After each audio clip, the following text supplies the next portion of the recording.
Rise and shine mga ka-RSP, narito na po ang gabay, patnubay, palala at prediksyon mula kay Master Hans Kua. Para sa mga pinanganak ng Year of the Rat, have a short vacation para ma-re-energize muli. Pwedeng mag-restart ng plan sa mga coming weekend. Green at 6 ang swerte kay Year of the Rat. Ox naman tayo dapat magkaroon ng us time with your partner sa mga Year of the Ox. No muna sa TV, no muna sa phone, just a quiet time kayo mag-partner. Sa pagsasagawa nito, you can able to feel your energies, hayaan na magkaroon kayo ng spiritual bonding. Red at 4 ang swerte kay Year of the Ox.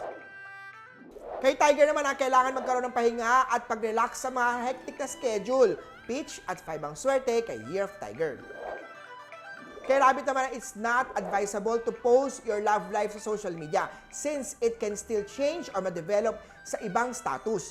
Keep a low profile sa private life dahil baka pamilya ay madamay sa maaaring maging problema nito. Peach at 5 ang swerte kay Year of the Rabbit. Sa Year of the Dragon naman, ang sorpresa ay double-edged sword. It can be positive or negative. Kung nagbigay ka ng effort at magandang reliable na record, magkakaroon ka din ng pag-level up sa trabaho. Business will soon increase sa sales. Red at 1 ang swerte kay Year of the Dragon. Sa Snake naman tayo, mabuti nang magtipid at gumastos lamang ng tama. There can be challenges ahead. Brown at 9 ang swerte kay Year of the Snake. Ito naman, Year of the Horsey, may mga bagay na kailangan i-develop upang makaangat sa level o ma-promote ito. You can't be a master of everything. I-prioritize ang career na magbibigay sa'yo ng kaligayahan over one with more money but more stress as well. Yellow at 8 ang swerte kay Year of the Horsey. Eto naman! Sa mga pinanganak ng Year of the Goat, put on hold muna sa paglabas ng pera sa negosyo. The timing is risky. Be patient. Dark blue at 7 ang swerte kay Year of the Goat. Monkey naman tayo, baka ma-overwhelm ka sa Year of the Monkey sa trabaho kung basta dakma ka lang ng dakma dito. Don't bite off more than you can chew.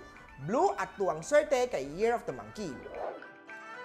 Rooster naman tayo, family is important sa'yo, ngunit mas magiging maganda ang married or committed life kung bubukod ka sa magulang mo, kung ikaw naman ay nasa tamang edad na. Young love naman ay dapat mag-ingat sa mga unwanted pregnancy. Silver at 9 ang swerte kay Year of the Rooster.